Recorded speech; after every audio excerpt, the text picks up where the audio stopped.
Bueno, muy buenos días para todos. Mi nombre es Andrés Felipe Mejía. Yo soy residente de primer año del Servicio de Medicina Interna. Hoy nos compete el estudio de caso. Se titula Paciente con síndrome febril, encefalitis y dengue probable. Mi asesor para la charla el día de hoy fue el doctor David Vélez, que es internista y profesor de la universidad. Y el servicio invitado que tenemos el día de hoy es el servicio de infectología a cargo de la doctora Paula Valencia. Bueno, la propuesta que les tengo para el día de hoy es una presentación del caso clínico, el desarrollo de unas metas de aprendizaje, unas preguntas al experto y algunas conclusiones. Y ojalá un espacio para la discusión. Bueno, este caso se trata de una mujer de 28 años, residente en Medellín, en el barrio Buenos Aires. Es ama de casa, es técnica en administración, soltera, tiene un hijo y vive con su madre y es completamente independiente para su autocuidado. Como antecedentes patológicos de importancia, lo único que tenemos es que tiene un antecedente de una apendicectomía hace 6 años y tuvo un parto vaginal sin complicaciones. De resto no tiene ni antecedentes patológicos, alérgicos, familiares ni hospitalarios recientes de importancia. Como factores de riesgo que logramos identificar en esta paciente es que si bien vive en Medellín, pues su hogar es como rural y urbano, tiene agua potable para el consumo, pero el agua para uso domiciliario que tiene en el hogar, pues la acumula en recipientes de un acueducto comunitario, tiene unas ratas en el domicilio y tiene un perro que se encuentra en buenas condiciones de salud. Por el lugar de su vivienda, ella dice que ha tenido muchos problemas con los mosquitos y las lluvias que han ocurrido recientemente, entonces ese ha sido como un problema importante para ella. Dentro del motivo de consulta, lo que nos refieren es que ella tiene mucha fiebre, está hablando muy rara y hablando incoherencias y se está orinando. La enfermedad actual de esta paciente se desarrolla entre el 25 de julio y el 29 de julio del presente año. Inicia con una fiebre de 39-40 grados, asociada a escalofríos, mialgias, artralgias, una cefalea que inicialmente fue como holocraneana, no irradiada, y una otalgia derecha. Hacia el día 26 estaba con más astenia, dinamia, náuseas, se aplicó un esteroide y un AINES intramuscular como sin mejoría, y el 27 encontramos que la paciente inicia con incontinencia urinaria, cambios en el patrón de la cefalea, ya con fotofobia, sonofobia, y refiere que tiene una debilidad generalizada que la está llevando a una postración en cama. El día 28 de julio la encuentran ya con labilidad emocional, habla incoherente, episodios de amnesia e imposibilidades para ponerse de pie. Ahí también adicionalmente inicia como un dolor abdominal difuso que se acompaña pues de náuseas y vómito. Y ya para el día 29 de julio valoran la paciente, donde la ven con limitaciones grandes para su ABC básico, refiere que la tienen que ayudar a levantarse, la tienen que llevar al baño, la tienen que bañar, la tienen que alimentar y viene con aumento de la cefalea y el dolor abdominal, por lo que deciden ingresarla al servicio de urgencias el 29 de julio en la noche. Lo llamativo es que ese mismo 29 de julio la fiebre pues desaparece.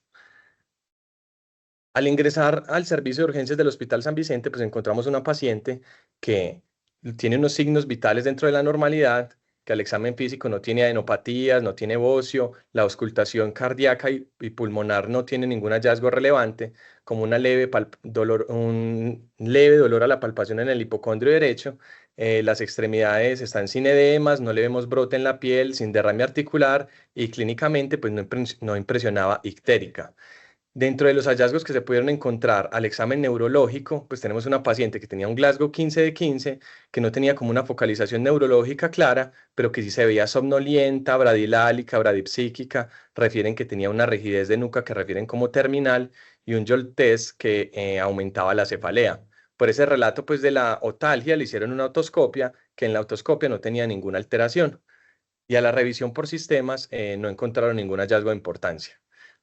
Cuando la valora el médico, el urgenciólogo, pues define que está ante una sospecha de una meningitis bacteriana versus una encefalitis, le inicia tratamiento antibiótico a la paciente con vancomicina, ceftriaxona y aciclovir y le solicita unos laboratorios de ingreso, unas imágenes, unos estudios de líquido cefalorraquídeo y la hospitaliza en UCE a cargo del Departamento de Neurología. Estos son los laboratorios que tiene la paciente al ingreso. Cabe resaltar pues, que las cosas más importantes las vemos en el hemograma, donde tenemos una leucopenia con neutropenia y linfopenia. Tenemos una hemoglobina y un hematocrito que en el tiempo nos vamos a dar cuenta que llegó hemoconcentrada y una trombocitopenia leve.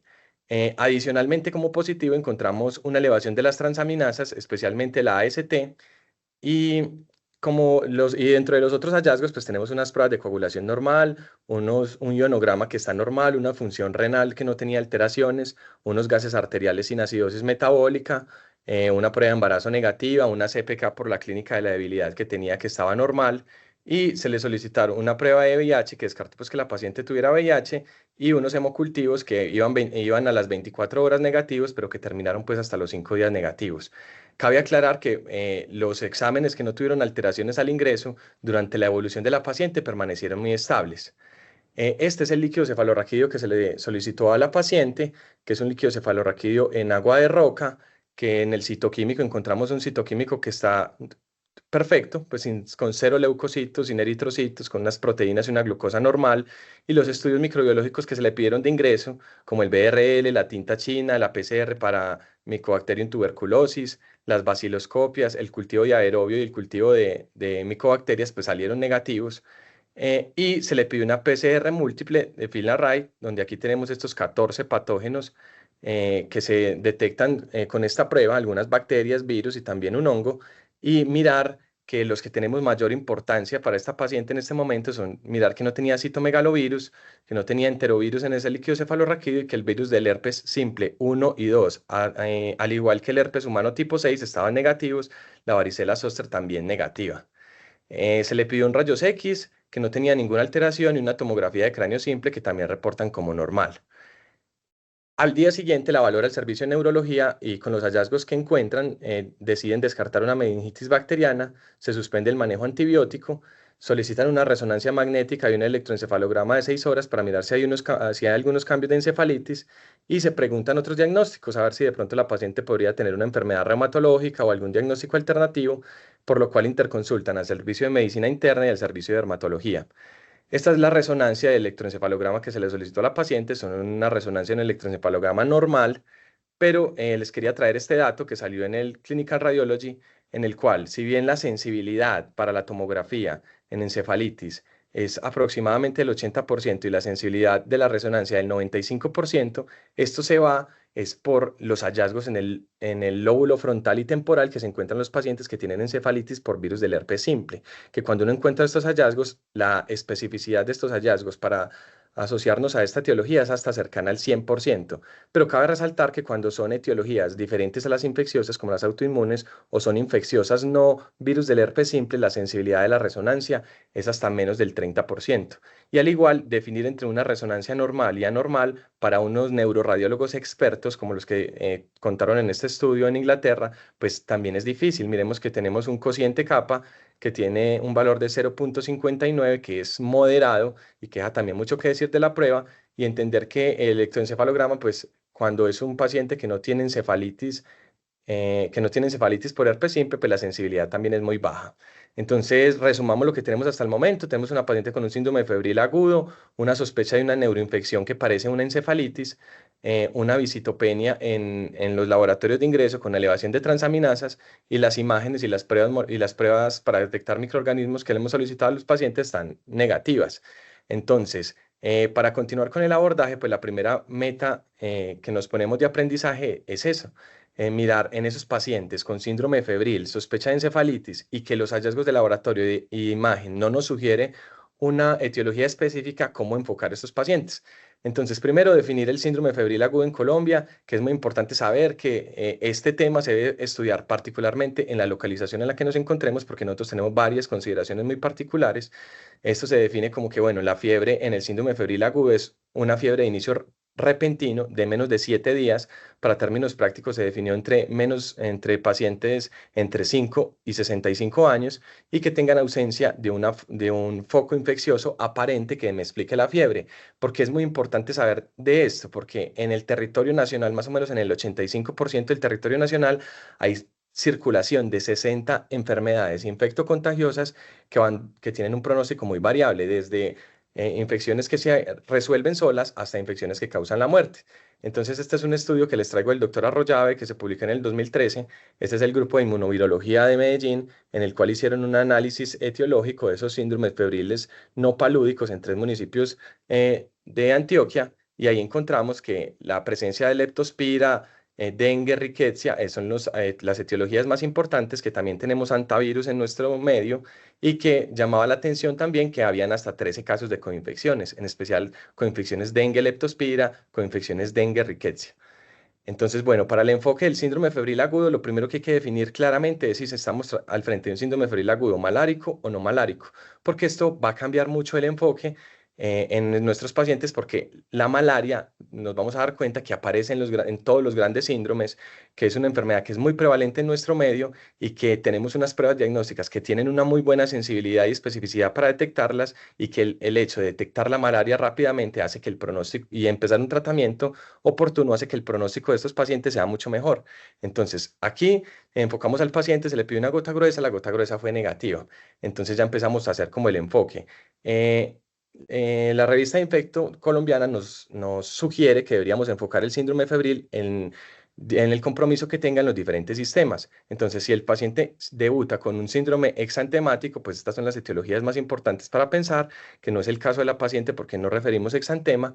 También cuando tenemos compromiso respiratorio, pensar en estas etiologías. En este momento todavía no se ha referido pues como síntomas respiratorios para la paciente, pero hay que estar muy pendientes de la evolución de la riqueza y la leptospira en el pulmón, que sabemos que sus desenlaces son muy complejos y tienden a llevar el pronóstico de estos pacientes al deterioro. Y también cuando tenemos un síndrome ictérico, que es ese paciente que tiene elevación del perfil hepático, un perfil colestásico, un dolor en el hipocondrio derecho, también pensar en estas etiologías. Vimos que la paciente tampoco ingresó con ictericia. Ya nos quedan estos otros tres enfoques, que es el enfoque de adenopatías en el síndrome febril, que no es el caso, el enfoque hemorrágico, aunque la paciente todavía no ha referido sangrados. Entonces nos quedamos con este enfoque inespecífico, que aquí en el enfoque del síndrome febril agudo inespecífico está la malaria, la fiebre tifoidea, otra salmonelosis, el absceso hepático, y aquí tenemos las arbovirosis, el dengue, el chikungunya y el Zika. Entonces, ¿cómo hacemos para diferenciar esas arbovirosis entre sí? Aquí se reunieron 80 estudios donde se recogieron 70.160 pacientes con estos diagnósticos y se evaluaron 16 variables. Eh, este estudio nos clasificó las variables en las que tenían alta evidencia de que podían diferenciarme las diferentes etiologías, moderada y baja evidencia. Aquí, ¿qué les quiero resaltar? Que la presencia de trombocitopenia, aumento progresivo del hematocrito y leucopenia son hallazgos de alta calidad que me sugieren que el paciente podría tener un dengue, y que hay unos que nosotros pensamos como clínicos que muchas veces nos hacen pensar en dengue y que en realidad la evidencia no lo soporta tanto, que es como esa presencia de una cefalea retrocular, que es la elevación de las transaminasas, que es la presencia de una prueba de torniquete positiva. Pues la verdad no hay tanta evidencia que sugiera que esto nos oriente hacia un dengue. Y las otras cosas es saber que más con el chikungunya se presenta más artralgias y derrame articular, y que en el Zika un síntoma muy importante es el prurito, en especial en las mujeres embarazadas, que también tiene que tiene una calidad de la evidencia alta. Entonces, en el momento que tenemos un síndrome febril inespecífico que parece un dengue, por este lado. ¿Listo? Ahora vamos a hacer el enfoque de la encefalitis. Para el enfoque de encefalitis, aquí está la definición, que es la definición del Consorcio Internacional de Encefalitis del 2013, donde propone unos criterios mayores, que es la disminución del estado de conciencia, los cambios en la personalidad o las manifestaciones psiquiátricas que duran más de un día de evolución, que no hay una explicación alternativa como una intoxicación, por ejemplo, y que se acompaña al menos de dos criterios menores. La fiebre mayor de 38, que puede ser durante los episodios de deterioro neurológico o después, las convulsiones, que en caso de que el paciente tenga epilepsia deben ser convulsiones nuevas o de características nuevas, los hallazgos neurológicos focales, la presencia de anormalidad en la resonancia magnética o disfunción en el electroencefalograma, que ya vimos que esa sensibilidad es muy baja en unos escenarios, y la presencia de pleocitosis, que definen como mayor de 5 leucocitos en el líquido cefalorraquídeo. Afortunadamente, para este mes de agosto salió en el Clinical Infection Disease este artículo que evalúa la ausencia de pleocitosis en el líquido cefalorraquídeo en los pacientes con encefalitis. ¿Qué es lo llamativo de este estudio? Que recogieron pacientes entre el 2006 y el 2023, que para una enfermedad que es infrecuente tenemos una N de 597 pacientes, o sea, tiene mucho que decirnos acerca de líquido cefalorraquídeo en estos pacientes, y quería traerles como varias conclusiones. Uno, pues entender que los pacientes con encefalitis, pues sí es más probable que tengan pleocitosis a que no la tengan. Más o menos 3 de cada 4 vamos a encontrar pleocitosis en el líquido cefalorraquídeo. Aquí algo que como clínicos también era una idea que se venía llevando en el tiempo, que es que los pacientes que estaban inmunocomprometidos, pues generalmente tenían ausencia de pleocitosis en el líquido cefalorraquídeo, pero aquí incluyeron hasta 137 pacientes inmunocomprometidos, tanto inmunocompromiso VIH como no VIH, y miramos que las diferencias en los diferentes grupos pues no fue significativa. O sea que parece que el inmunocompromiso no tiene mucho que ver con los hallazgos en el líquido cefalorraquídeo. Por el contrario, y la fiebre, pues cuando el paciente presenta fiebre a la hora de tomar la prueba, pues sí es más probable que tenga pleocitosis. Cuando tiene cefalea, también es más probable que la tenga.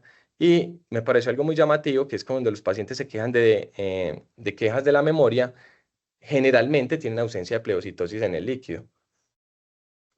Adicionalmente, algo que me parece muy importante es que como clínicos tendemos a pensar que cuando el paciente no tiene pleocitosis, pues la evolución va a ser mejor y por lo tanto no exponemos al paciente, por ejemplo, a ciclovir y ya nos vamos a dar cuenta que la decisión de dar o no dar a ciclovir en estos pacientes no depende de esto y miremos que cuando el paciente no tenía pleocitosis, pues recibió menos aciclovir que los que tenían pleocitosis y esto se puede ver reflejado en el pronóstico de estos pacientes porque sabemos que las etiologías del herpes simple y la varicela zoster son muy importantes y el iniciar el tratamiento temprano es lo que cambia los desenlaces. Aquí también quería traerles otros datos muy importantes. Mirar que, por ejemplo, respecto a las etiologías, pues cuando yo tengo una etiología infecciosa, pues es más probable que tenga pleocitosis. Cuando tengo una etiología autoinmune, pues es más probable que no lo tenga. Y cuando la etiología es desconocida, pues sí van muy a la par. También tener en cuenta que lo que les estaba contando, que cuando nosotros vemos el líquido cefalorraquídeo, pues tenemos mucho interiorizado ese concepto, o al menos yo, de que cuando el líquido cefalorraquídeo está bien, pues pensamos que a esos pacientes les va a ir mejor.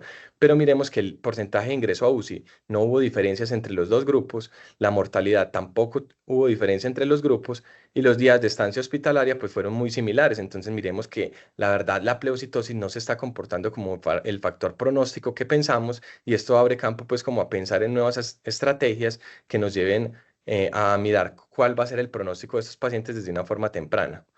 Respecto a las etiologías, pues entender que hay virus, bacterias, hongos, parásitos, todos con potencial causante de encefalitis. Sin embargo, los virus son nuestro grupo más importante que explican hasta el 65% de los casos. Y quería traerles como colación pues que los arbovirus, que son muy importantes, aquí están dentro de los arbovirus tenemos el virus del Nilo Occidental, el virus de la encefalitis de San Luis, el virus de Osutu, el virus de la encefalitis japonesa y la encefalitis equina del este y del oeste, que son etiologías que son muy importantes en otras latitudes y que se presentan en brotes con unas altas mortalidades. Entonces hay que tenerlos en mente, sobre todo en una época de globalización donde los pacientes pueden circular muy fácilmente durante diferentes países y tener muy claro los que están en circulación y que sabemos que están en Colombia. Algo que quería resaltar es esos virus de encefalitis equina venezolana, que no lo teníamos, o al menos yo no lo tenía en el radar, pero estuve viendo varios reportes de casos de pacientes con encefalitis equina venezolana en Colombia, con unas altas mortalidades y que entonces a esto hay que echarle ojo para mirar cuál es su comportamiento en el tiempo. Y ya los viejos conocidos, el dengue, el chikungunya y el Zika. Los franceses en el 2016 publicaron este artículo en el cual miraron las etiologías de las encefalitis infecciosas. Recogieron artículos de entre el 2000 y el 2015, valoraron 75 artículos y encontraron pues como que las encefalitis se presentan más en hombres, hasta en una relación de 4:1, que es muy importante sus etiologías dependiendo en qué localización geográfica están, qué estación del tiempo están, si están en invierno, si están en verano, si están en otoño, la edad que es muy importante cuando son menos de 5 años o más de 65 años, la presencia o ausencia de inmunosupresión y el comportamiento en brotes de los casos de encefalitis. Aquí algo muy llamativo es que se dieron cuenta que hasta en el 72% de los estudios estas encefalitis se quedaban sin una causa clara. Entonces aquí vale la pena preguntarnos si es que el enfoque de estas encefalitis debe ser al buscar el aislamiento o si bien se deberían enfocar al mirar y descartar las etiologías que sabemos que tienen un tratamiento específico y podérselo brindar rápidamente a los pacientes. En el Clinical Infection Disease del 2023 publicaron el estado del arte de la encefalitis y ellos sugieren este algoritmo de tratamiento que me pareció muy importante para saber cómo escogemos los medicamentos a los que vamos a exponer a este paciente. Entonces pensamos que tiene un compromiso bacteriano. Si pensamos que el paciente tiene un compromiso bacteriano, hay que empezar el antibiótico, se le van a pedir unos cultivos y unas PCRs para bacterias como típicas causantes de estos cuadros. Vamos a mirar si en las 48, 72 horas esos cultivos van negativos, si no se logró detectar nada en la PCR y si tenemos algunos diagnósticos alternativos o baja sospecha para definir si en ese tiempo se puede suspender la terapia antibiótica, como se hizo en el caso de nuestro paciente. También cuando se inicia ciclovir, pues lo importante es mirar si el paciente tiene virus del herpes simple o virus de varicela zoster, pues si en la PCR me salió positivo hay que darle el tratamiento completo, pero si me sale negativo, pues tengo esos dos factores en los que puedo definir si el paciente tiene bajo riesgo, otra alternativa que me sugiera pues la etiología, pues suspender el aciclovir, y si tenemos un riesgo moderado o alto de que tenga esta infección, pues lo más prudente sería darles un tratamiento por luego de 3 días de los estudios que se hizo en líquido cefalorraquídeo. Y una consideración especial para tener en cuenta es que el inicio de oxiciclina, pues si sospechamos alguna de las etiologías en las cuales es importante iniciarlo rápidamente, como por ejemplo en los pacientes con riqueza, que sospechamos esa rickettsiosis, pues iniciar el tratamiento de forma oportuna, pues mejora mucho los desenlaces, entonces hay que iniciarlo y ya después si encontramos una etiología en el camino diferente que nos explique, pues se puede considerar suspenderla o no. Entonces retomemos este caso. Aquí tenemos una paciente que al día ya 31 de julio seguía con unos signos vitales normales, no ha hecho fiebre durante la hospitalización, pero sí seguía quejándose de mucho dolor intenso, muchas náuseas, vómito, seguía letárgica, bradisíquica, somnolienta y ahora empezó con unos episodios de epistaxis y se documentó en una ecografía de abdomen, pues líquido libre, ascitis. Entonces aquí les traigo como la evolución de los paraclínicos hasta este 2 de agosto, donde miramos que el hematocrito descendió y se mantuvo estable en 35, las plaquetas vienen en un deterioro franco, ya tenemos una trombocitopenia de 444.000 asociada a epistaxis, los recuentos de blancos estuvieron en 2.500 cuando llegó, su pico inferior fue en 1.600 casi, y venía pareciendo que fuera la mejoría, pero seguía leucopénica, y las transaminasas pues sí venían en franco ascenso. Entonces, ya la valora medicina interna el día 2 de agosto y define, ¿será que esta paciente se va a complicar? Mira que viene deteriorándose, mira que las plaquetas vienen para abajo, está quejándose de epistaxis, tiene líquido libre. ¿Será que es un debut de una enfermedad reumatológica, como nos dijeron los neurólogos? ¿Será que va a ser esa visitopenia una evolución a una leucemia aguda? ¿Será que lo que tiene es una microangiopatía trombótica como una PTT y ese compromiso neurológico lo explique eso? ¿O tendrá un síndrome hemofagocítico secundario o un dengue grave?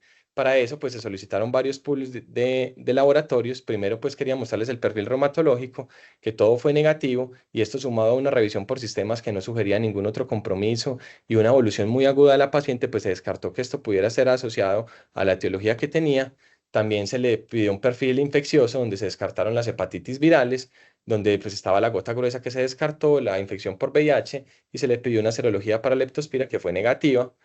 Dentro de los diagnósticos diferenciales hematológicos, pues se le hicieron unos extendidos de sangre periférica seriados que solo tenían trombocitopenia, nada de células inmaduras, y debido pues como a esa sospecha de que tuviera una microangiopatía trombótica, aunque si bien la PTT tiene más compromiso focal, pues se les pidió una ADAMS 13 que salió en 80% y descartó el diagnóstico, y se le hizo pues el H-score para mirar cuál era el riesgo que tenía de un síndrome hemofagocítico, y tenía un bajo riesgo, entonces también se consideró descartar el diagnóstico. Dermatología valoró la paciente, no le encontró lesiones susceptibles de biopsia, cerró la interconsulta y nos quedaba como pensar, entonces, ¿qué será un dengue? Entonces, para eso se le pidió una prueba rápida en la cual solo salió una IgG positiva, con un NS1 y una IgM negativa. Entonces, pensamos que nos quedamos como sin diagnóstico. Entonces, aquí es como el resumen de lo que va pasando hasta el momento. Tenemos fiebre de 5 días, acompañada de sus síntomas inflamatorios, una cefalea que ha venido cambiando en el patrón y que todavía es muy importante en la paciente, unos síntomas neurológicos que si bien fueron más floridos al inicio, pues ahora todavía sigue letárgica, bradipsíquica, bradilálica, un dolor abdominal que ha venido siendo muy importante, y estamos ante una visitopenia por trombocitopenia, leucopenia y elevación de transaminasas que viene en progresión y asociado a epistaxis y ascitis. Entonces, al servicio de medicina interna se le surgió la idea que de pronto esto podría ser explicado por una fase febril y una fase crítica, que estuviéramos viendo a la paciente en una fase crítica pues, de una infección por dengue. Así sin seguir pensando en otros diferenciales, porque pues, no sabíamos cuál iba a ser la evolución clara de esta paciente, si se iba a deteriorar, Entonces, la pregunta que nos surgió fue, ¿será suficiente esa prueba rápida para descartar la infección en dengue en este paciente? Entonces, aquí queríamos traer como las definiciones de caso, que me parece muy importante tenerlo en cuenta en este momento. O sea, el diagnóstico de dengue probable es clínico. O sea, si yo tengo un paciente con menos de 7 días de fiebre y tiene unos síntomas que me sugieren dengue y estoy en un lugar donde hay transmisión de dengue, como en Medellín, el dengue probable es una opción. Pero entonces, cuando yo ya necesito confirmarlo, tengo que pedirle una prueba directa, que bien sea por PCR o por ELISA. Si tiene menos de 5 días o si tiene más de 6 días, pedirle una IgM específica para dengue por ELISA. Y lo que me parece muy importante resaltar acá es que así tengamos resultados de pruebas inmunocromatográficas negativas, pues esto no me excluye la infección por dengue. Entonces, nuestra segunda meta de aprendizaje es eso, entender, hacer una revisión de laboratorio de las pruebas disponibles para el diagnóstico del dengue y entender sus limitaciones. Tenemos que tener muy claro cómo es la evolución natural pues, de la infección por dengue, de una fase febril crítica y fase de recuperación, saber que esa fase febril pues, la define claramente la fiebre y esa fiebre se da por la replicación viral. Entonces, las pruebas directas que tenemos para detectar dengue se van a pedir en el escenario del paciente con fiebre. Ahí tenemos la PCR. eh, para el dengue, la NS1, que lo podemos medir tanto por ELISA como por PCR, y el cultivo viral, pues que tiene poca utilidad, la verdad, en escenarios pues, de la vida diaria. Y saber que cuando ya el paciente tiene más de 6 días o que ya está con un compromiso y una fase crítica y que ya la fiebre viene en resolución, pues yo miro si estoy en una fase crítica, que es donde voy a ver la elevación del hematocrito, el descenso de los glóbulos blancos y las plaquetas, y ahí es donde tiene más utilidad las pruebas indirectas de IgG e IgM, que pueden ser por ELISA o por inmunocromatografía. Acá le quiero agradecer pues al coordinador del laboratorio del hospital que me ayudó a entender muy bien cómo funcionaban las dinámicas. Entonces les quería contar que bueno, en la institución tenemos pruebas directas como PCR para dengue. Esa prueba es directa, las podemos medir en sangre y en líquido cefalorraquídeo. Están contratadas con SYNLAB, Colcacan y Consura y tienen un tiempo de respuesta más o menos de 1 a 3 días. Eso sí, en horario de laboratorio, en horario de oficina, en los fines de semana si pedimos la prueba puede demorarse más. Y también tenemos la posibilidad de hacer NS1 por ELISA. Sin embargo, ¿qué ha pasado? No se ha creado en SAP. Entonces, si bien está la contratación y está la ruta para recibir estos laboratorios, pues no se ha empezado a utilizar pues, en la institución por ese problema. Y tenemos las pruebas indirectas, que la prueba que utilizamos nosotros se llama PanBio de Abbott, que es una prueba de inmunocromatografía que combina el NS1, el IgG y el IgM. Esa sí la tenemos 24/7 en el hospital y también tenemos la posibilidad de medir IgM por ELISA específico y esa muestra se manda al Instituto de Medicina Tropical, también con esos tiempos de respuesta y con esas consideraciones importantes de las fechas en las que se pide el diagnóstico. Esta es la prueba que tenemos en el hospital. Esta tiene dos cassettes. Vemos que el cassette que tiene a la izquierda es donde vemos el NS1 y el cassette que tenemos a la derecha es donde están la IgG y la IgM. Esto es como una pruebita de embarazo. Lo que se hace es que se aplican 3 goticas de suero de plasma del paciente y a los 15 a 20 minutos se evalúan las rayitas, ¿cierto? Entonces miramos que siempre la rayita de la C, que es la rayita de control, esté presente y ya miramos si están las dos rayitas en el de NS1 está positiva y si en el de IgG, IgM, la M está resaltada, pues hay presencia de IgM o presencia de IgG.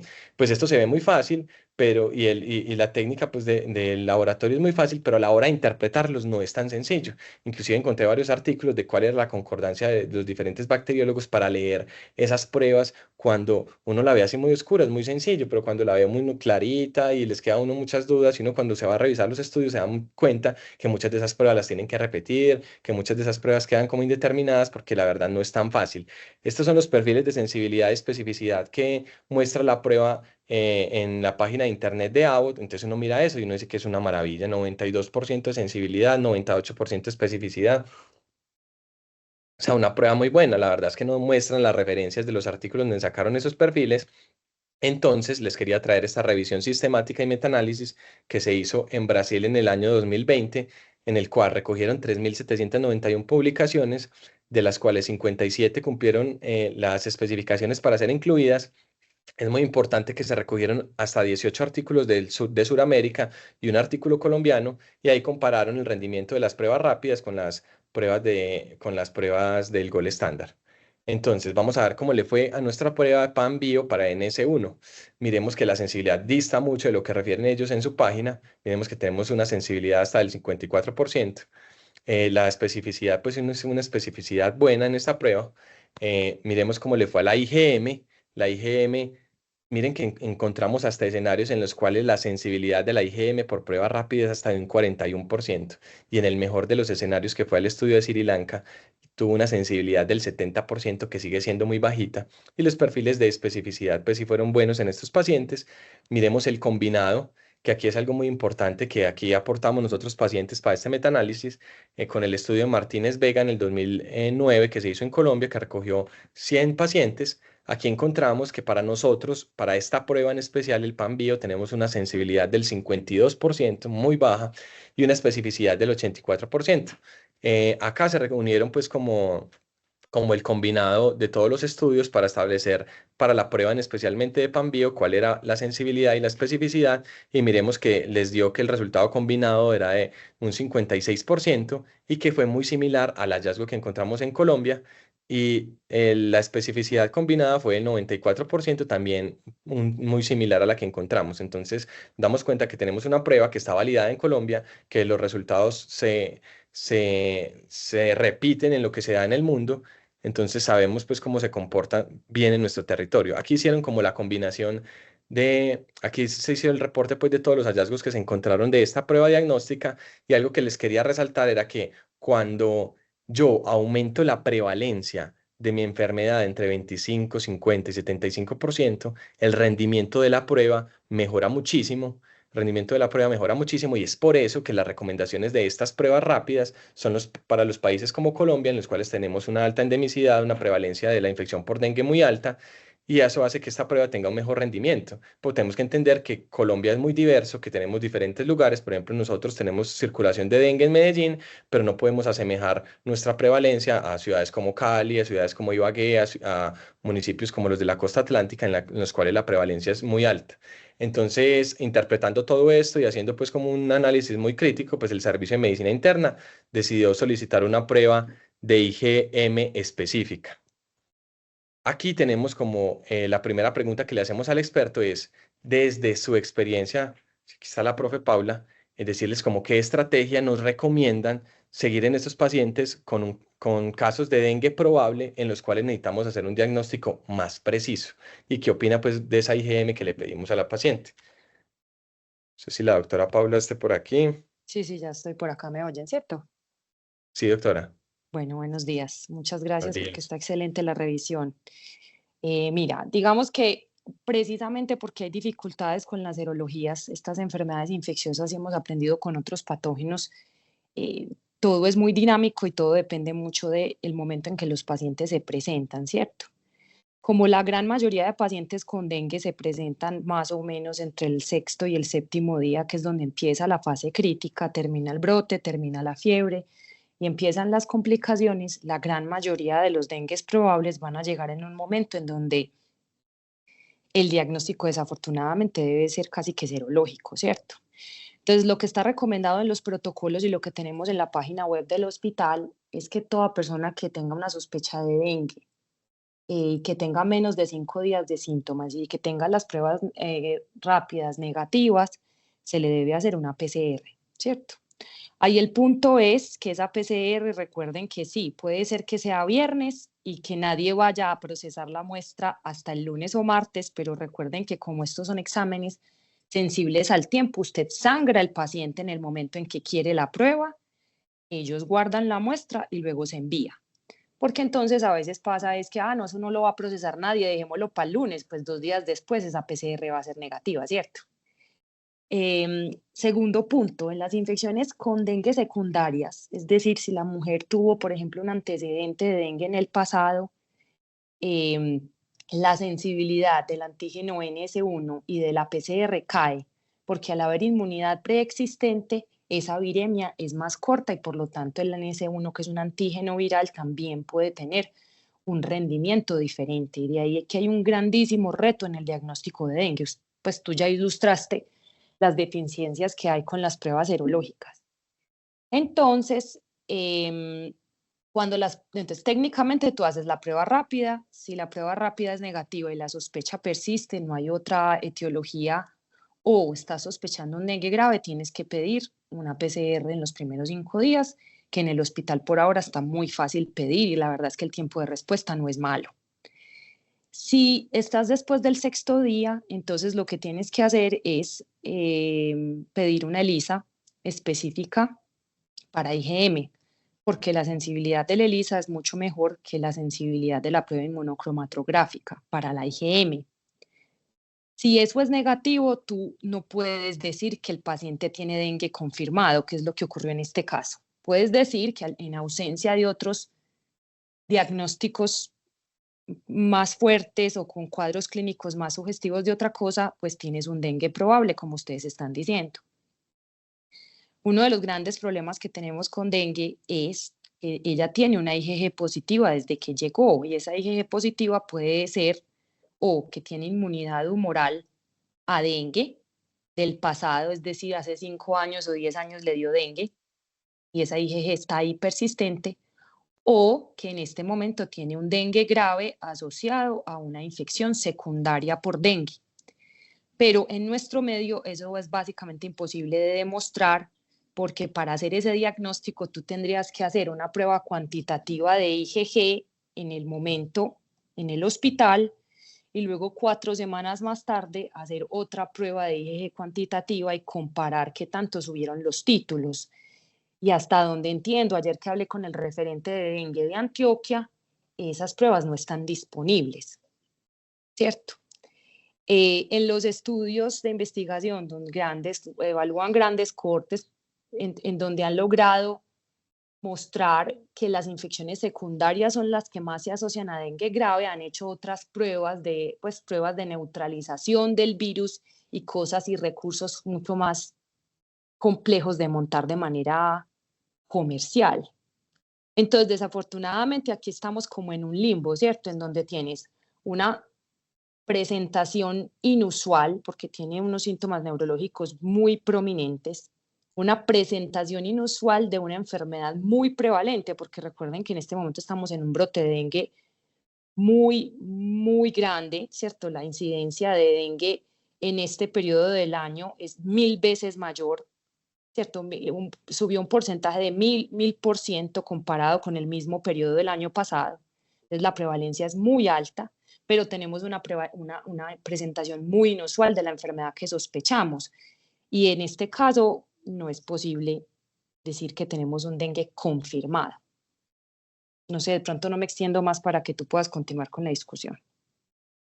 Listo, doctora, muchísimas gracias. Sí, exactamente eso mismo nos preguntamos. Inclusive yo cuando hablé con la paciente, pues nos dimos cuenta que para diciembre había tenido un caso muy similar de los síntomas y que le resolvieron espontáneamente. Entonces siempre nos quedó la duda de eso. Si esto era una segunda infección, si esa segunda infección hacía que la IgG se presentara de una manera más temprana y que el rendimiento de la NC1 y la IgM fuera menor porque iba a estar, la presentación en el tiempo va a ser más corta.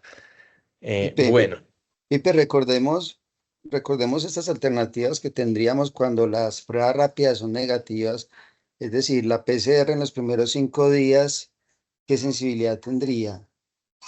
Y Profe. también la IgM específica, que sería la otra solución, después del día 6 también, ¿qué sensibilidad tendría? Como para que también lo tengamos en cuenta, porque en esta paciente incluso la IgM fue específica, fue negativa. Sí, profe, pues aquí no les tengo los daticos, pues yo lo revisé muy bien. Es el problema con las revisiones de estas pruebas diagnósticas es que se tienen que hacer los diferentes análisis dependiendo del día de síntomas que tiene. Inclusive la diferencia entre horas cambia significativamente la sensibilidad de estas pruebas y se tiene, profe, que más o menos antes del tercer día la sensibilidad de la PCR es muy buena. Entre el tercer y quinto día todavía sigue siendo una sensibilidad que es buena, y si el paciente sigue con fiebre, pues dicen que algunos uno inclusive hasta después del quinto día todavía puede solicitar la PCR, pero ya esperando que tenga un menos rendimiento. A nosotros se les pidió una IgM específica a la paciente en el día 7. Entonces es el día en que ya uno espera pues que la IgM esté elevada, pero no es el día en el que esperamos no es el día en el que esperamos que haya el mayor pico de IgM, como el que vemos acá, ¿cierto? Que los mayores picos de IgM ya se empiezan a dar cerca del día 7, 8, y la diferencia pues entre horas inclusive cambia mucho cuando se empieza a presentar, pero sí vemos que, por ejemplo, la presencia de la IgG se empieza a dar desde formas más tempranas, y por eso ahí el mensaje que dejó la doctora Paula es muy importante. Inclusive en la revisión que hice también miré los valores a los cuales yo, haciendo una medición de IgG específica, también puedo decir que el paciente tiene una infección aguda, que si ya los títulos salen muy altos, pues me sugieren eso, y ya pues el otro análisis que ya se pierde pues mucho de la clínica, pero más para vigilancia epidemiológica, que es de esas mediciones de IgG e IgM pareadas en el tiempo, para mirar si hay seroconversión y para mirar cómo es la evolución de esos títulos. Bueno, continuando con eso, pues sabemos que no, en este momento no tenemos cómo descartar que la paciente no tenga dengue, que sigue siendo un dengue probable. Entonces, aquí la tercera meta de aprendizaje es saber si esos síntomas neurológicos que está teniendo la paciente realmente me los pueden explicar un dengue. Para eso, pues hice una revisión como de lo que hay en la literatura de encefalitis por dengue y otras complicaciones neurológicas inusuales. Entonces, aquí como para resumir bien lo de la patogenia. Inicialmente se pensaba que el virus del dengue no tenía compromiso en el sistema nervioso central. O habían grandes limitaciones para los estudios, que es entender que, por ejemplo, en el ser humano es el único donde se da todas las fases de la infección por dengue. Entonces los otros modelos de investigación pues fueron siendo muy relegados. Hasta 1976 se demostró que había un aumento en la permeabilidad de la barrera hematoencefálica. Ya lográbamos aislar pues desde hace 3 décadas en PCR de líquido cefalorraquídeo dengue y presencia de NS1, pero no fue sino como hasta los años 2000 cuando el doctor Solomon en Vietnam del Sur encontró varios pacientes con encefalitis por dengue que fallecieron, y se demostró pues la invasión directa en el tejido. También se han hecho como algunos análisis posteriores, y se vieron que algunos aminoácidos de la proteína M tenían esa posibilidad de generar apoptosis en las neuronas, pero el principal daño neuronal se da por una acumulación de proteínas en el retículo endoplasmático rugoso, y que hace que la célula se lise y que muera. Lo más importante que me pareció aquí para diferenciar es que los pacientes que tienen síntomas neurológicos como el que tiene la paciente, hay que diferenciar si esto se trata de una encefalopatía o una encefalitis. ¿Qué es lo importante acá? Y por eso cuando uno lee los estudios de compromiso neurológico en dengue, hay que cogerlo con pinzas, porque miren que lo catalogamos como una presencia grave de daño de órgano, pero necesariamente hay que diferenciar estas dos cosas porque el pronóstico es muy distinto. No es lo mismo yo tener los síntomas que tiene la paciente y tener unas transaminasas mayores de 1000, o una paciente con un choque prolongado o con unos trastornos hidroelectrolíticos con una hiponatremia grave, que esto me hace pues que el pronóstico de la paciente se vaya deteriorando y la mortalidad pueda llegar hasta un 22%, a una encefalitis que se da como la encefalitis pura, que se da más en las etapas tempranas de la infección, en los cuales hay esa inflamación de las estructuras del cerebro, pero que se vio que cuando se analizaban esos pacientes como individualmente, la etiología, la encefalitis de estos pacientes, cuando era encefalitis pura, pues tenían una evolución como más benigna. Casi me voy de para atrás. Bueno, aquí hay varios artículos muy importantes que les traje pues como un mensajito clave que vivieron cada uno de estos. Es que el doctor Solomon en Vietnam del Sur cogió una corte de pacientes que ingresaron a la unidad de cuidados intensivos por todas las causas y que tenían síntomas neurológicos compatibles con encefalitis, y les hizo PCR en líquido cefalorraquídeo a todos, y se dio cuenta que en un país donde tenían una alta prevalencia de dengue, encontraron a que había PCR positiva hasta en un 4,2% de esos pacientes, y se dio cuenta que también habían pacientes que llegaron con síntomas neurológicos y después hicieron los otros síntomas de dengue en el transcurso de la hospitalización. Otro estudio que me pareció muy importante fue un estudio que realizaron en India, en lo cual reclutaron 10.000 pacientes con encefalitis. Ese artículo se publicó en el Clinical Infection Disease del 2019, y miraron que para esa población en particular el dengue era la tercera causa de encefalitis con un 5,2%, también teniendo en cuenta que en India hay otros arbovirus que tienen mucha importancia y que se presentan en brotes y gran mortalidad, como los otros arbovirus que les nombré ahorita. Y aquí un artículo que publicaron los brasileños en el 2011, en el cual cogieron una población donde había unas prevalencias de dengue muy altas y evaluaron los casos de encefalitis en esos pacientes y se dieron cuenta que hasta el 50% de los casos de encefalitis en esa población eran explicados por el dengue.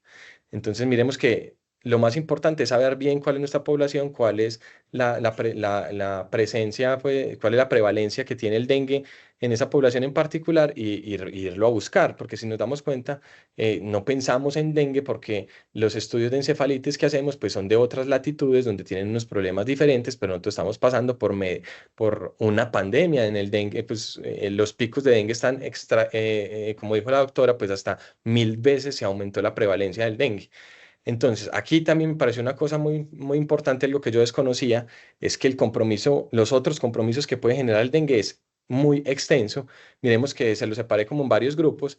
Los síndromes que son posiblemente inmunomediados, ahí es donde encontramos la encefalomielitis aguda diseminada, que es por ese mimetismo molecular del virus, pues se da una relación, una patogenia donde se empiezan a crear áreas desmielinizantes difusas, unos episodios de isquemia en el tejido y eso tiene una evolución hacia el deterioro en los pacientes, la cerebritis que se puede manifestar como nistagmus y ataxia. A los pacientes con dengue también en la recuperación les pueden dar movimientos anormales y eso lo definen como el parkinsonismo postencefalítico. El dengue también puede generar compromiso mononeuronal, entonces hacen neuritis óptica, parálisis del tercero, del sexto, parálisis del nervio torácico, parálisis del nervio frénico y cosas que ya conocíamos inmunomediadas como la asociación con el síndrome de Guillain-Barré y el síndrome de Miller-Fisher, que también es muy parecido, pero que tiene más oftalmoplejía. También la presencia de una neuritis braquial y la plexopatía lumbosacra, que a veces hacen como anestesia en silla de montar, que tienen como problemas también importantes neuromusculares, que un problema neuromuscular que refirieron mucho es esa disfunción neuromuscular transitoria asociada a la infección por dengue, que pudo ser lo que refirió la paciente cuando tenía esa debilidad. Algo muy llamativo con esa disfunción neuromuscular es que su evolución es benigna en el tiempo. Y pudo haber sido lo que refirió la paciente. También hay miositis y rhabdomiolisis por esa consecuente elevación de la CPK. Podemos encontrar parálisis hipopotasémicas por los trastornos hidroelectrolíticos que esto genera, complicaciones neurooftalmológicas y algo muy importante que en este caso lo debemos tocar, que es la mielitis transversa. Que la mielitis transversa, si bien tiene una presentación en dos picos, una muy temprana y otra tardía, pues en los pacientes que se presentan de manera muy temprana, como pudo haber sido el caso de esta paciente, que al tercer día empezó con incontinencia urinaria, pudo haber presentado una mielitis transversa y lo característico de esta mielitis es que son pacientes que tienen una evolución benigna de la mielitis transversa. Y también entender que los pacientes que tienen dengue, tanto en el momento como posterior a la infección por dengue, tienen más riesgo de presentar ictus isquémicos y hemorrágicos. Entonces, dentro de los mensajes del tratamiento para el neurodengue, pues unos mensajes muy claros, saber que no hay un tratamiento específico, que los líquidos endovenosos, la reposición de líquidos y el manejo de soporte es el pilar. Algo que me pareció muy importante es saber que la cefalea en el dengue, y más cuando sabemos que es un neurodengue o encefalitis, parece ser más migrañosa, como nos refirió la paciente, y hasta un 50% de esos pacientes no mejoran con la analgesia, que las complicaciones inmunomediadas, como las que les conté ahorita, pues se tratan con metilprednisolona, inmunoglobulina y recambios plasmáticos, pero no hay una clara evidencia que esto mejore en los pacientes con estas asociaciones al dengue. Y que los ACVs asociados al dengue están contraindicados tanto en manejo antiplaquetario como trombolítico como intervencionista por el alto riesgo de sangrado que generan.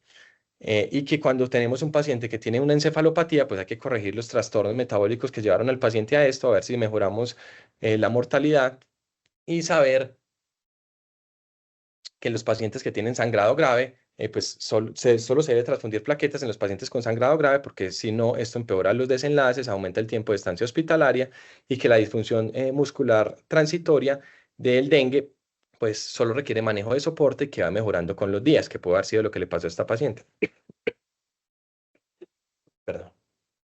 Dentro de los mensajes diagnósticos, pues ellos hacen una recomendación y dicen que el líquido cefalorraquídeo en estos pacientes generalmente es normal, pero obviamente hay que solicitarlo porque lo más importante en este enfoque es descartar los diferenciales, que las técnicas de ELISA pareadas diferencian esa infección primaria de secundaria, lo que nos hablaba la doctora, y que la presencia de líquido de análisis de PCR en el líquido cefalorraquídeo pues nos ayuda a diferenciar entre encefalitis o encefalopatía, pero la verdad en términos prácticos esto no tiene como mucha importancia porque igual hay que tratar el paciente.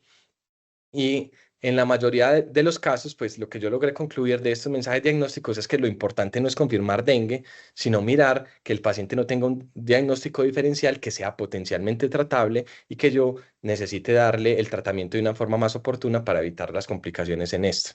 Entonces aquí viene como la segunda pregunta que le hacemos al servicio de infectología, y es que teniendo pues en cuenta como ha sido la evolución de esta paciente, ¿qué nos sugiere que debería ser como el enfoque de encefalitis que debimos haber tenido con ella?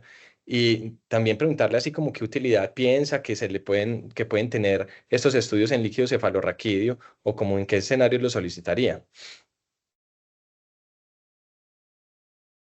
Bueno, pues a ver, yo pienso que este fue un caso difícil. Digamos que lo que facilitó las cosas es que los servicios que trataron la paciente tuvieron como muy claro qué era lo que no tenía y entonces pudieron, por ejemplo, parar los antibióticos y los antivirales de una manera bastante oportuna, ¿cierto? No fue alguien que se quedó con todos esos antibióticos semanas y semanas hasta que se mejorara casi que sola. Entonces, digamos que eso fue, yo lo aplaudo y me parece que estuvo muy bien hecho. Digamos que el enfoque de la encefalitis es un poquito complicado por lo que dice, ¿cierto? Es un diagnóstico que habla de la disfunción cerebral por una causa inflamatoria, que a veces es infecciosa, inflamatoria o postinfecciosa, y donde frecuentemente no tenemos, ¿cierto? No tenemos cómo encontrar la etiología, porque ningún criterio, ni el imagenológico, ni el clínico, ni los paraclínicos, el líquido cefalorraquídeo tiene un suficientemente valor predictivo negativo suficiente para descartar este síndrome clínico, pero apoyándose entonces en otros órganos afectados o en otras alteraciones del laboratorio, como se hizo en este caso, ¿cierto? Entonces, mirando que ¿cierto? Estaba hemoconcentrada, que parecía haber algo de fuga capilar porque tenía citis, la trombocitopenia que tuvo Nadir y mejoró sola, que ella cuando ya llegó al hospital había referido mucha fiebre, pero para el momento en que la fiebre había desaparecido fue que ella consultó y se puso muy letárgica, que es muy sugestivo de dengue. Entonces, un montón de puntos que ayudan a configurar un caso clínico y enmarcarlo dentro de lo que podría tener, ¿cierto?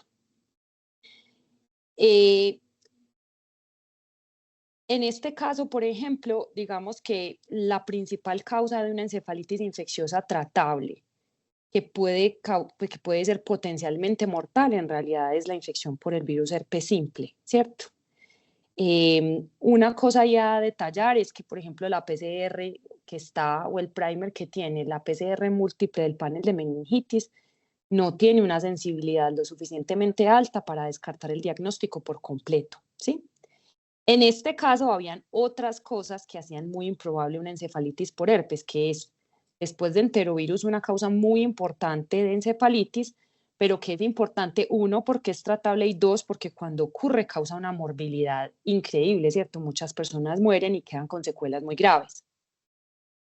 Entonces, ahí, por ejemplo, de la paciente haber tenido una alteración en el encefalograma o haber tenido una resonancia compatible, probablemente se debía haber continuado el aciclovir hasta tener una PCR específica para herpes simple en el líquido cefalorraquídeo, o por lo menos haber repetido en otra oportunidad la punción lumbar con el panel eh, múltiple para meningitis, ¿cierto? Sin embargo, muy probablemente pues, los neurólogos, que son los que con más frecuencia tratan estas enfermedades, pues tienen mucho ojo clínico y saben que en ausencia de alteraciones en la resonancia, de alteraciones en el líquido cefalorraquídeo, una encefalitis por herpes virus era bastante improbable, ¿cierto? Entonces, hacer claridad que si la sospecha de encefalitis por herpes es persistente o hay otras alteraciones que apunten a que ese es el diagnóstico, el panel de meningitis no es lo suficientemente sensible para descartar la enfermedad cuando la PCR se hace muy tempranamente en la enfermedad, ¿cierto? Ahora, lo otro que habrá que pensar es en otras infecciones que causen encefalitis, que sean endémicas y que sean arbovirus que puedan tener anticuerpos IgG que reaccionen con el virus del dengue, ¿cierto? Entonces, ahí muy bien lo hablaste, está el virus del oeste del Nilo o el West Nile, el virus de San Luis, que ese sí probablemente no se ha demostrado aquí en Colombia, y otras cosas que pueden causar un síndrome como este son las riquecias, ¿cierto? Las riqueciosis pueden causar fuga capilar, choque, encefalopatía y hepatitis. Pero obviamente la historia de esta mujer, pues por lo menos desde el punto de vista epidemiológico, en realidad de todas esas posibilidades la pone más en riesgo es de dengue, porque pues las riquecias se asocian más a contacto con animales en el área urbana, en áreas donde hay equinos, en donde se ha demostrado pues que en Colombia hay una seroprevalencia alta de rickettsiosis. Y pues hasta donde sabemos no estamos en un área endémica para los otros flavivirus que son más neurotrópicos, ¿sí? Pero básicamente nadie sabe si nosotros aquí no tenemos diagnósticos demostrados de otros flavivirus neurotrópicos como el West Nile, por ejemplo, o el virus de encefalitis equina venezolana, si es porque no lo estudiamos, porque no tenemos pruebas comerciales en este momento para eso, o porque tenemos inmunidad cruzada con los flavivirus del dengue o Zika, ¿cierto? O porque los genotipos que están circulando en estas latitudes son diferentes y son menos patogénicos o tal vez menos neurotrópicos. Entonces ahí hay mucho por investigar, ¿cierto?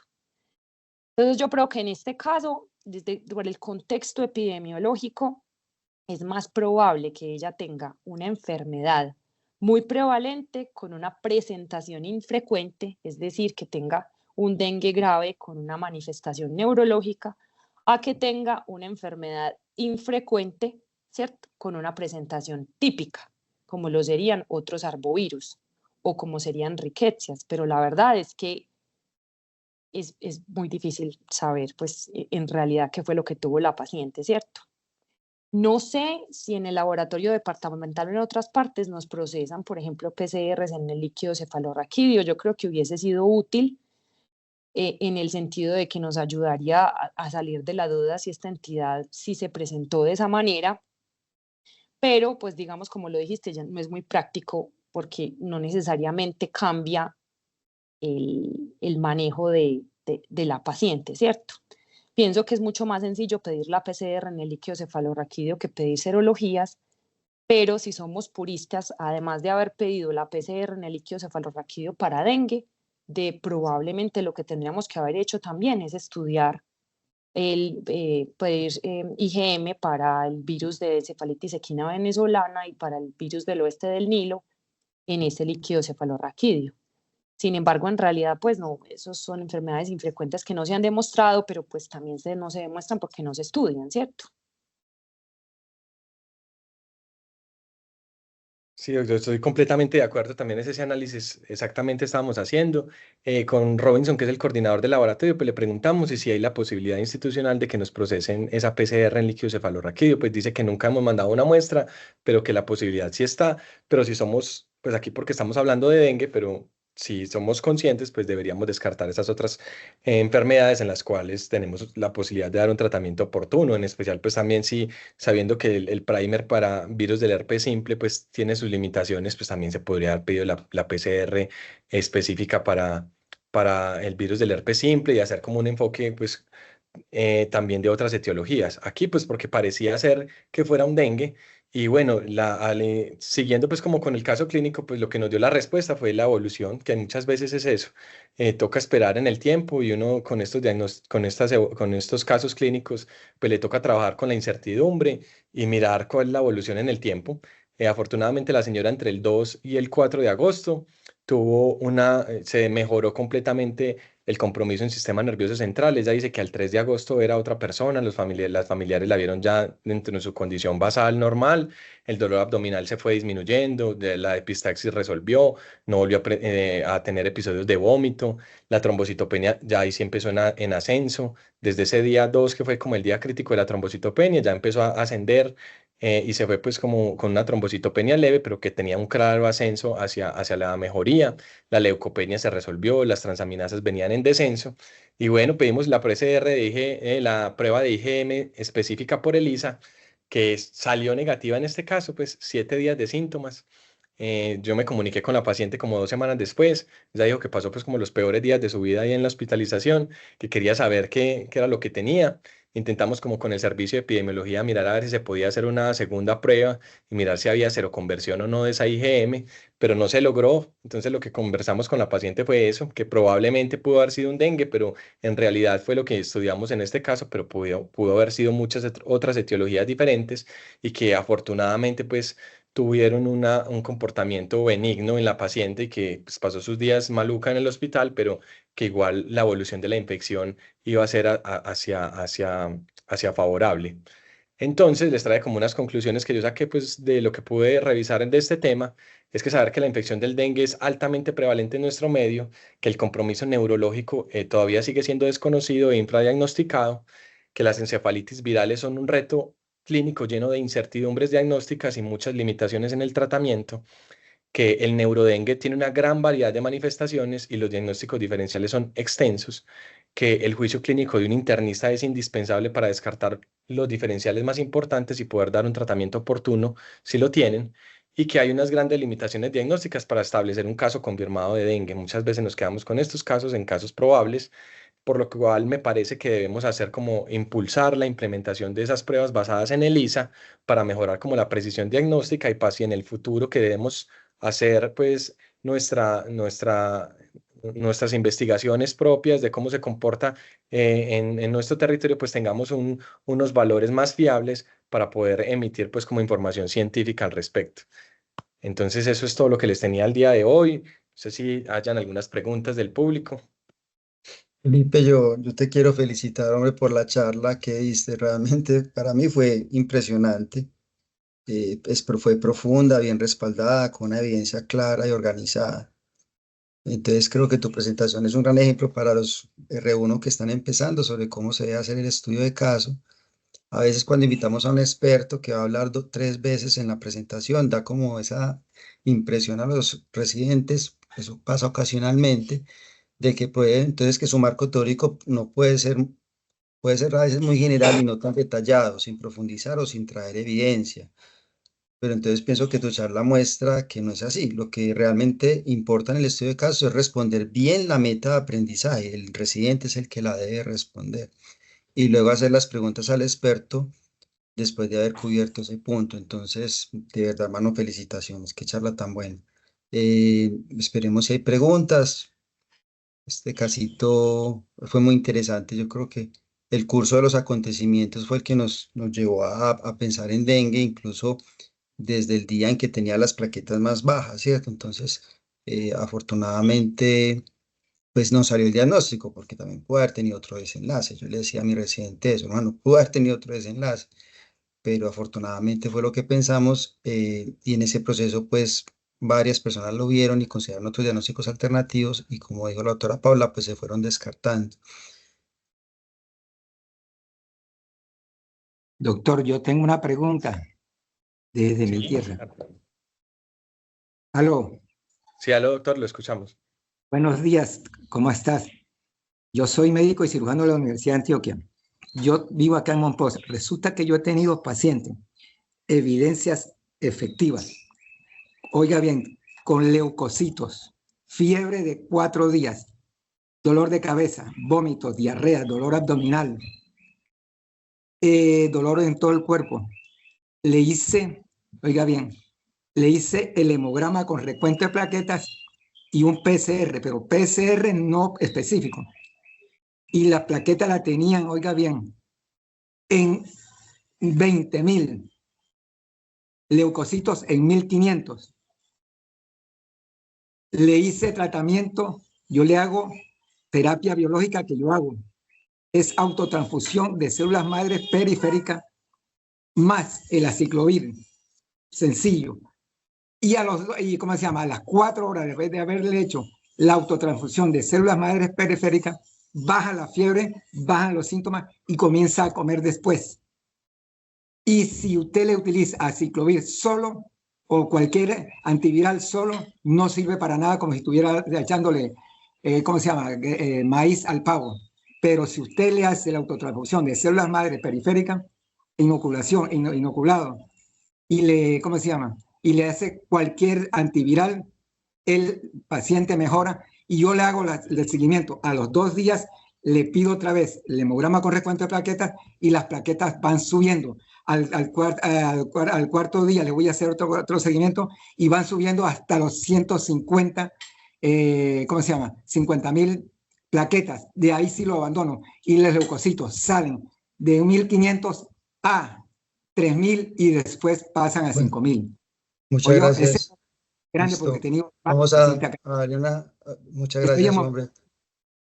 Muchas gracias que estés comunicándote desde Monpós. Me parece excelente que estés viniendo desde allá y muy bueno que te esté yendo bien con los pacientes. De todas formas, para el personal de información es importante tener en cuenta que esto de la terapia biológica que él menciona no puede tener mucha evidencia, entonces también, pero tenerlo muy en cuenta. Vamos a darle el espacio a Ángela. Ángela, puedes hablar. Hola, profe, muchas gracias.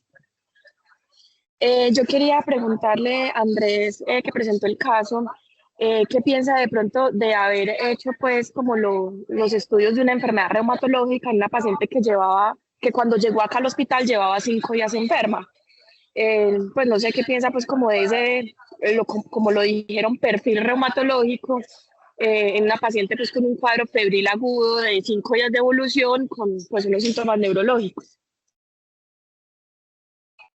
Sí, bueno, primero agradecer al doctor que se comunicó desde Monpós, pues también hacer como promover, que saber que nosotros tenemos un país donde tenemos alta prevalencia del dengue, nosotros somos los que podemos emitir como estudios al respecto y nuevas hipótesis acerca del tratamiento y las cosas, y la invitación es a continuar estudiando y a mirar que podemos saber más del compromiso neurológico por dengue.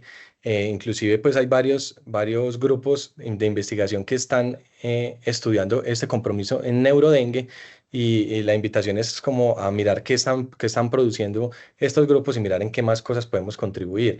Con respecto a la pregunta que me hace la doctora Ángela, pues aquí estábamos trabajando con un escenario que era difícil. Yo opino que la probabilidad pretest de que esta paciente hubiera tenido una enfermedad reumatológica por lo agudo del cuadro y por la ausencia de compromiso en otros sistemas era muy baja, pero estábamos jugando con diagnósticos diferenciales en los cuales también estamos pensando así como lo dijo la doctora, en la posibilidad de que haya una presentación atípica de una enfermedad común. Y creo que aquí no hay respuestas como tan claras para esto, pues bajo su juicio clínico pues lo solicitaron y afortunadamente pues los resultados salieron negativos, pero si hubiese salido positivos y la evolución de la paciente hubiese sido otra, pues aquí estaríamos exponiendo un caso diferente de esas presentaciones agudas de reumatología y compromiso en sistema nervioso central. Entonces, también pues el juicio pues que hicieron los compañeros a mí me parece pues como importante, y miramos que no solo fue pensar en la enfermedad reumatológica, sino que miraron que no haya sido un compromiso es como hematológico por una evolución de una leucemia aguda, que no haya sido un compromiso de otras infecciones. Entonces creo que institucionalmente se hizo un descarte muy importante de las cosas que nos ayudaron a tener tranquilidad en este caso y de decir, bueno, no sabemos qué tiene, pero afortunadamente estas otras cosas estamos seguros que no. Y eso fue muy importante para dar la tranquilidad y el tiempo que la paciente fuera mejorando. Y pues sí, de todas maneras yo pienso que lo que dice Ángela es importante resaltar la personal información porque el cuadro de ella fue supremamente agudo y cuando yo ya la revisé más adelante, cuando ya unos días hospitalizada, realmente le preguntamos por síntomas previos, hicimos ese ejercicio. Yo creo que lo importante aquí es hacer ese ejercicio de preguntarle a ella, usted desde hace varios meses, años, mes de enero, febrero, marzo, abril, como contextualizar al paciente porque, o a los familiares, ella no era muy fácil de interrogar, de síntomas crónicos para entonces considerar enfermedades reumatológicas. Pero si el cuadro realmente es tan agudo, porque así fue con ella, los familiares eran muy disidentes en la anamnesis, realmente pues uno piensa más en causas infecciosas y se disminuye mucho la probabilidad de una enfermedad reumatológica, más aún porque la trombocitopenia era muy importante para pensar en vasculitis, la paciente no tenía, de pronto pues yo te diría que los ANAS podrían de pronto considerarse, pero el resto de batería reumatológica yo no lo hubiera considerado. en la paciente. Yo creo que había otros estudios a hacer inicialmente. Eh, entonces, incluso hasta la PTT, sabiendo que no había hemólisis, eh, que el predominio de fiebre era tan importante, que no había un déficit neurológico como tal, solo encefalitis, aunque también se puede dar así, pero no había un déficit neurológico focal, también consideramos que era poco probable. O sea, realmente pensamos, es un cuadro muy agudo, es un proceso infeccioso, y si no es un dengue, es otro virus, pero parece ser una infección viral, ya luego de revisar el líquido cefalorraquídeo y ver que los cultivos y las pruebas fueron negativas. Entonces yo creo que la apreciación de Ángela es interesante. O sea, yo también no hubiera pensado de entrar en una enfermedad reumatológica, Sí, pero profe, y difícil, también, pero muy difícil. sí, muy Pues era un difícil. Y caso difícil, también, y sobre Sí, todo que una paciente sí. muy joven. O sea, eso muy también joven. preocupaba mucho. Era una paciente de 20 ¿cuántos años? 23 años. Y eso empieza a preocupar aún más, ¿cierto? Porque uno dice, es lo que se nos pasa en esta señora, en esta muchacha que tiene una edad para que tenga un lupus, que tiene una edad para que tenga ese tipo de cosas, sí preocupa bastante. No sé, Ángela, ¿qué piensa?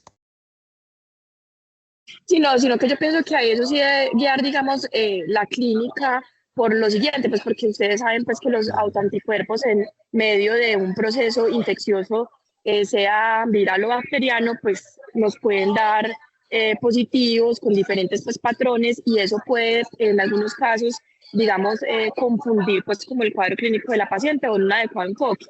Yo pienso pues que un paciente pues 5 días enfermo, pues la probabilidad de que tenga pues una enfermedad reumatológica es demasiado baja y pues no, yo no hubiera pedido los Yo autoanticuerpos. les Y voy la a... otra cosa, lo que hizo el Sí. profe David, pues digamos que de pronto los sanas y los otros no. Y la cosa es la siguiente, también el costo que eso significa para nosotros como hospital, hacer pues digamos Mm, estudios. Digamos que de pronto en una fase inicial puedan ser obviados, ¿cierto? O sea, no quiere decir que la paciente no pueda tener esa enfermedad y que más adelante no pueda salir eso, sino que es como invitarlos a hacer como el estudio, digamos, por pasos. O sea, no es que llega el paciente con un cuadro clínico que no puede producir 1000 enfermedades, entonces hagámosle el estudio para 1000 enfermedades, ¿cierto? Sino como hacerlo muy sistemáticamente, como muy muy guiado por pasos. Y pues obviamente si las posibilidades sí son muchas y hay que pedir muchas cosas desde el principio, obviamente sí, claro, pero pues no sé, digamos, en Angie, este caso al respecto. sí, Sí, profe, ¿sabes dígame. cómo podemos? Yo les puedo resumir, podemos puntualizar eso porque se aprendió mucho en esta hora, pienso yo, y esto también terminará, esto que les voy a mencionar, será también una meta de aprendizaje muy interesante. Nosotros, yo recuerdo que hace por ahí unos 3 o 4 años traímos un estudio de casos de un paciente con una infección, y era un paciente que llevaba 5 días solamente llevaba 5 o 7 días, también de un cuadro muy agudo, y tenía mialgias muy notables, fiebre, tenía y otros síntomas generales asociados muy importantes. Y yo recuerdo que cuando el residente se acercó, me dijo, profe, eso puede ser perfectamente una poliarteritis nodosa porque tiene un dolor muy intenso en las pantorrillas. Y entonces yo le dije, el cuadro es demasiado agudo para considerar esa enfermedad. Eso hasta que se demuestre lo contrario, puede ser una leptospirosis. Pero nuevamente, así como en dengue, con la leptospira pasa lo mismo. Las pruebas serológicas que le pedimos dieron negativas porque se pidieron como al día quinto. Entonces, el paciente seguía evolucionando algo tórpido, pero seguíamos pensando que era algo muy agudo y que había que pensar más en leptospirosis por lo agudo del cuadro. Se le pidió una PCR en orina para leptospira que el paciente la pagó particular y se la hizo en el Instituto de Medicina Tropical y la PCR dio positiva. Entonces, este cuadro, a mí me acordé de ese cuadro también donde lo agudo de los síntomas me ayudó a considerar no enfermedades reumatológicas o enfermedades que se presentan de forma muy diferente a esas enfermedades infecciosas. Profe Paula, muchas gracias por habernos acompañado. De verdad que fue supremamente Buen día, importante Y buen su día. muchísimas gracias, profe, por el participación. acompañamiento y muchas gracias No al sé si profe David quiera decir algo finalmente, profe Paula, y ya terminaríamos la Buen reunión. día. No, agradecerles por la participación. Igual son casos muy retadores. Gracias por la revisión y la invitación. Tengan buen día. Hola, buen día. Sí, buen día. Discúlpenme, es que los estaba escuchando. Mi nombre es Mayra Rubiano. Yo soy médico epidemiólogo. Me ¿cómo parece estás? pertinente, gracias, complementar todo el tema del enfoque clínico con algunas precisiones desde el punto de vista epidemiológico. Nosotros cuando hacemos referencia a las medidas de ocurrencia de casos de dengue hablamos de incidencia, no hablamos de prevalencia porque no es un evento que se desarrolle o prevalezca en el tiempo. Cuando hay alguna de esas formas, complicaciones crónicas, hablamos de la prevalencia de esas complicaciones que generan los casos de dengue grave, por ejemplo. O podemos hablar de cero prevalencia porque pues tenemos una inmunidad que aunque no es cruzada, sí es cero prevalente. Pero cuando hablamos de casos en la población, es necesario que hablemos y nos refiramos siempre a la incidencia. Cuando decimos que tiene una incidencia alta, es necesario llevarlo en términos de comparación. ¿Comparado con quién? Entonces me parece importante porque la charla ha estado buenísima, muy interesante, pero creo que es necesario que en ese afán de formarnos integralmente, consideremos también los términos epidemiológicos que debemos hablar de acuerdo al evento que estemos tratando y pues quiero felicitarlos y agradecerles también por permitirnos, digamos que agentes externos, participar de este tipo de educación continuada. Gracias.